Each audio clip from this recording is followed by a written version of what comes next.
What's up, YouTube? Welcome back to my garage. New project for today on the queue. As you can hear, doing a little jack work because the Z wheel fitment is not the greatest when these cars are lowered. As you can see, not really a fan of that. So, it's time for a 1-inch spacer. Hopefully 1 inches is not too big. I hope it's not sticking too far out, but if it is, I'll probably have to send these back and maybe just get instead of a 25 millimeter, maybe get a 20 or 15 millimeter. So let's get to swapping this in. All right, so here's how this works. All right, if I would not be losing stuff under the car. All right, so a wheel spacer basically just goes on your hub like so, and it extends your wheel out some.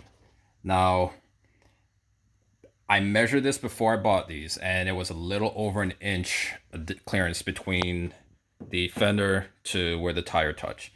So this is a 1-inch spacer, but there is a possibility that it might be too close to the fender. So what I generally do before I put it all the way on is I put about 2 lug nuts on here to hold this in place, and then I'll put the wheel on there and put 2 lug nuts on the wheel to hold it in place so that I see where it's going to look, and then I'm going to remove the jack stand and the floor jack and kind of drop the car down, see if it fits properly. If it doesn't, then we're going to have to take it off and redo it.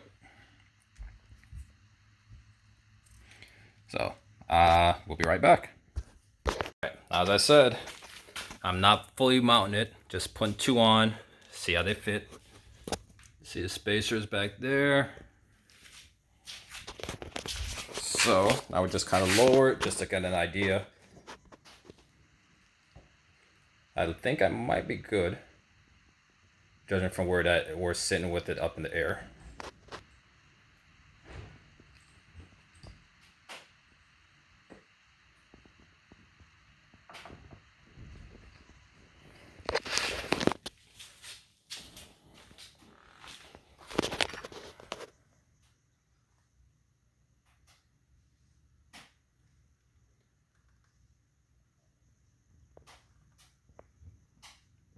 I think, let's see if the wheels turned a little bit.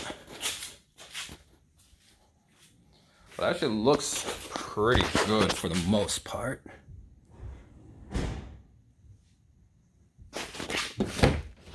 Yeah, the wheel is turned a little bit.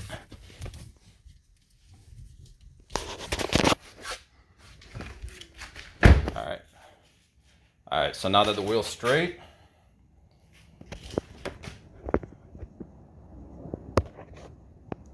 you can see it is pretty flush with the fender.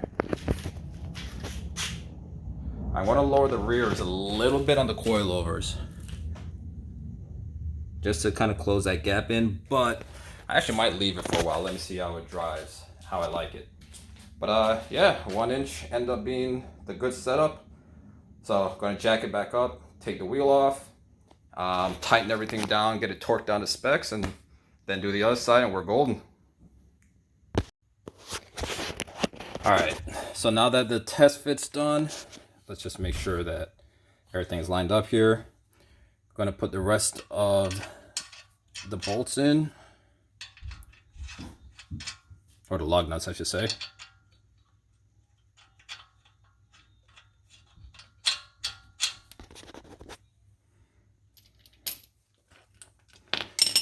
Now these are 19s, 19 millimeter. So if they're centered, which they are right now, the socket should just slide on in there. No issues. I shouldn't hit the walls on any sides. If you do, that means it's not centered. And then you need to loosen them up and recenter it.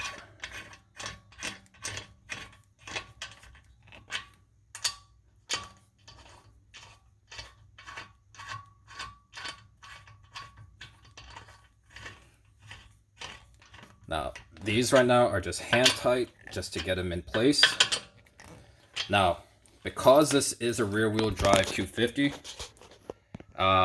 you can't, I'll show you here. See, rear wheel drive, so there's no axle going to the hub. So in order to do these, you have to hold the actual hub in place, because if you try to tighten it, I'll show you what happens here.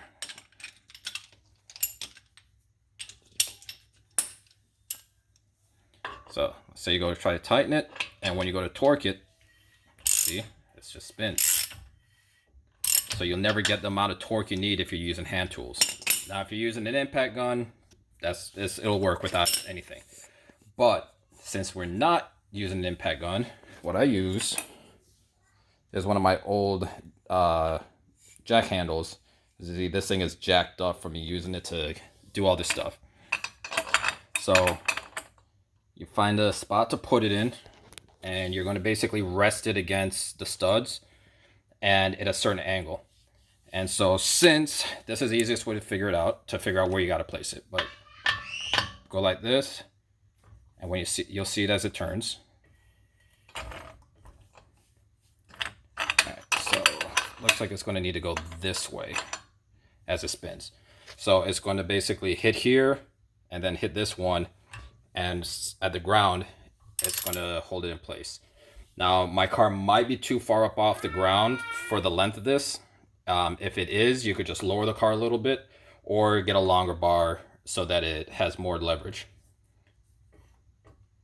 All right, so right there, holding it in place. See, when I go to turn it, it's held in place. So then you just make your way around, get everything tightened by hand, so to speak. But when you get to this last one down here, you're gonna have to turn it.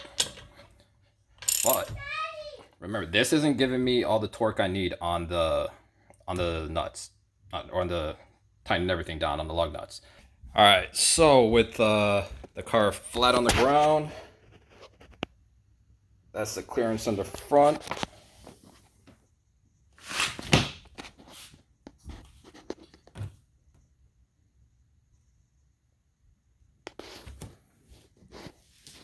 Makes you realize how the front bumper tapers in quite a bit. If it was a little bit wider on the front bumper, it'll actually look a lot better. But there you go. So I'm going to repeat on the other side, and target set.